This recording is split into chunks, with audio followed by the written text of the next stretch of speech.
Welcome to the NWI.com Political Roundtable for Friday, December 3rd. I'm Robert Blaskowitz, Assistant Managing Editor with the Times, here with Mark Kiesling, Times columnist, who's playing sick here.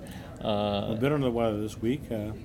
Please beg my indulgence. And there might be a cough here and there. Maybe a cough here or there. We'll get through it. Doug Ross isn't with us this week, but hopefully next week he'll be back with us. He's out feeding the reindeer. That's right. The political, a few interesting political stories this week. Among them, the RDA changes stemming from the most recent election, and Porter County regaining its representation on the RDA board. Well, Porter County should have had representation on the RDA board all along, and it was just a quirk of the election that they didn't have it. Well, yeah, I think you had the loss of Bob Harper in Porter County, a very vocal opponent of the RDA, to Nancy Adams, who is a proponent of the RDA. So I think you have the shifting political winds there, and I think Porter County hasn't. The Porter County taxpayers, I being one of them, I've never stopped paying my Porter County income tax.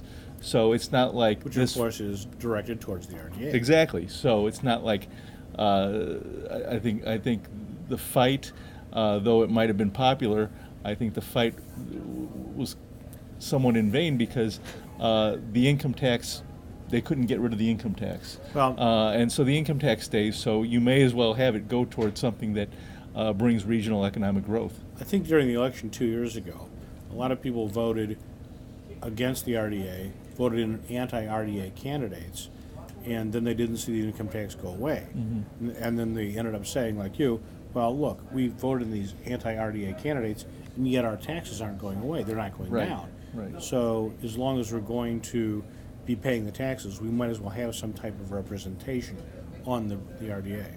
Right, to make sure that Porter County does get its fair share. So we'll see going forward how that goes. An interesting kind of political development.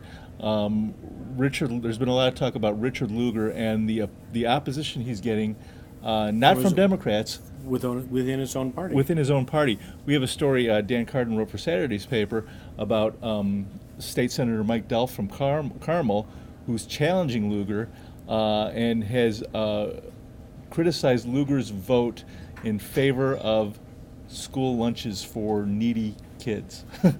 Well, yeah. So we go back to 1976 when Richard Lugar was the mayor of Indianapolis, successfully ran for the U.S. Senate, and he has been the U.S. Senator from Indiana ever since. Yes.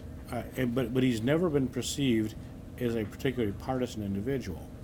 He's always been perceived, even by Democrats, as someone who is willing to work across party lines, work across the aisle to get things done. Yeah. And I think that's one of the reasons that he's that he's been so successful in his career. He gets and you don't hear a lot of talk about Lugar for president and things like that. No. But he's more. He did run at one time. He did, and without great success. Right. But he's the kind of guy who gets things done quietly and behind the scenes.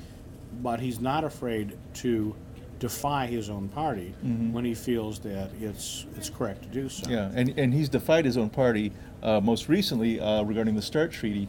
This is his signature issue is nuclear nonproliferation, and he has been a strong proponent of the START treaty that has been negotiated by the Obama administration. And he doesn't seem to be getting much backing from his party, which is kind of surprising because this is his issue. He is the expert on the issue. You would think that someone in their own party who is such an expert on this issue would get some backing on it. Well, correct me if I'm wrong, but I think Lugar was instrumental in the SALT. Yes. The strategic arms limitation talks.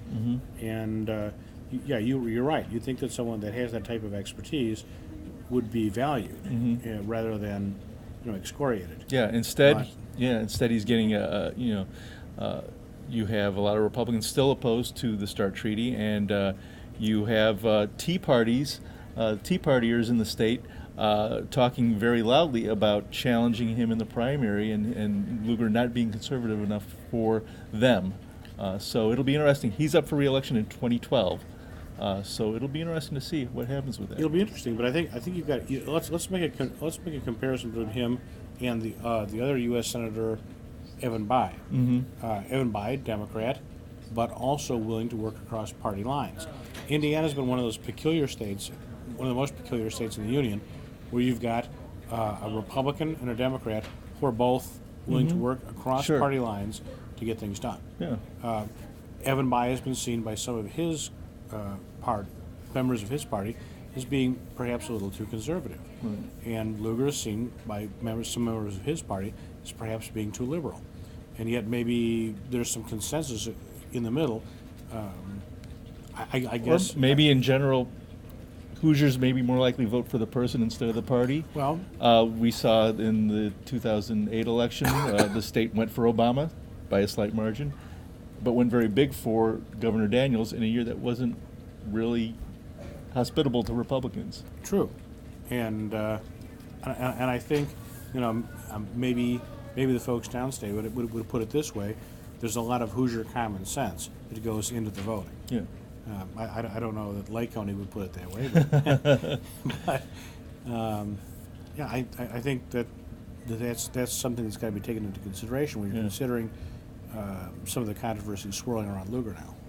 Okay, jumping back from national politics into local politics, let's talk about what's going on in Hammond in terms of looking at people with out-of-state license plates and what they're doing.